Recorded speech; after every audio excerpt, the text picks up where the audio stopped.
Las críticas que tenía yo por ahí anotadas también de Ébola hacia Steiner eran un poco en el sentido de que notaba como una especie de concepción evolucionista en algunos de los postulados de Steiner, ¿no? Por ejemplo, cuando afirma más o menos que en el mundo precristiano el hombre no atesoraba en su interior la divinidad, ¿no? Porque la tenía fuera, la tenían los dioses, ¿no? Ajá.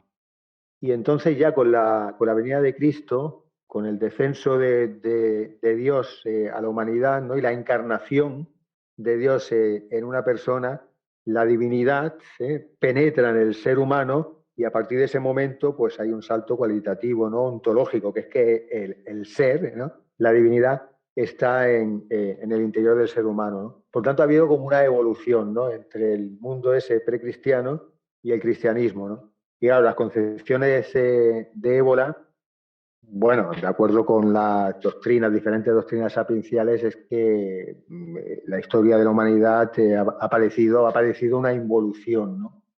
Desde un origen, pues eso, divino, ¿no? De contacto, no contacto directo, ¿no? Sino de tener activado el principio superior, el principio eterno en uno mismo, pues el hombre ha ido pasando por una serie de procesos de decadencia hasta el mundo actual, ¿no? Claro. Sí, es una de las críticas No, me parece que muy bien, muy, hace. muy bien llevada esa crítica, porque claro, la tradición, ¿no?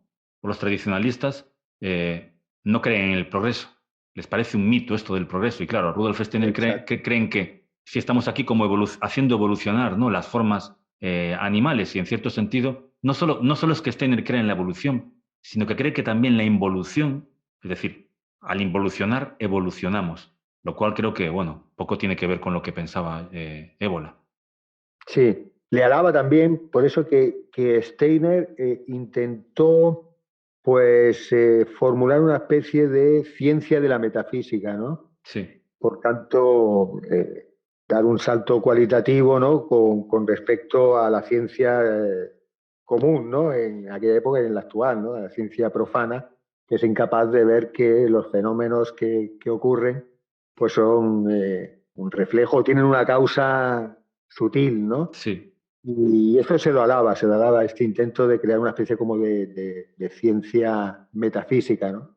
Sí, Sí, o sea, dentro de las críticas que Bola realiza a diferentes corrientes, eh, con intenciones, digamos, espirituales, aunque para Bola en muchos casos desviadas, que realiza en Máscara y Rostro del Espiritualismo Contemporáneo, que es de 1932, es de unos pocos años después de disolverse el grupo de Ur, seguramente el teosofismo es el al que mejor trata, ¿no? De las corrientes que estudia, es en la que ve apuntes más acordes con los principios de la tradición, ¿no? Aunque sí. pueda realizar algunas críticas como la que has comentado tú o la que yo te he hecho, ¿no? Es a los que Y una, mejores no, trata, ¿no? y hay una que a mí me quedé impresionado. También la cito, porque me encantó. Además, creo que sobre todo está muy bien que la citemos ahora, cuando hay gente que sacraliza cómo alcanzar los mundos superiores de Rudolf Steiner y todos los infinitos métodos para poder llegar a contactar con eso que llamas tú lo suprasensible, pues él dice una cosa que es un poco, es simpática, pero es muy certera. Dice, sería difícil nombrar a un solo antropósofo que deba alguna cualidad excepcional a los ejercicios de Steiner, que no poseyera antes con anticipación. Sí, desde mi punto de vista, como alguien a quien le enseñaron a... Yo cuando era pequeño tenía dislexia y para aprender las vocales me enseñaron unos dibujitos, ¿no? La O tenía... me ponían el dibujito del ojo y así con las vocales y con las consonantes para que yo a través de la sensibilización de eso pudiera ir entendiendo eso, ¿no? Y creo que lo que le pasa a Steiner, el problema de Steiner es algo parecido. Es decir, él sensibiliza y crea una metodología que al final en vez de apuntar a un fin, se acaba convirtiendo en un fin en sí misma. Y bueno, me parece muy, muy buena esta crítica que hace Ébola. Es decir, en el fondo, ningún método te puede llevar a conseguir lo que ya tienes. Sí, exactamente. Sí, sí, sí, sí, sí. Sí, Pues sí, es posterior, es posterior el libro este en el que critica diferentes corrientes, Ujú. es posterior a lo del grupo de Ur, ¿no?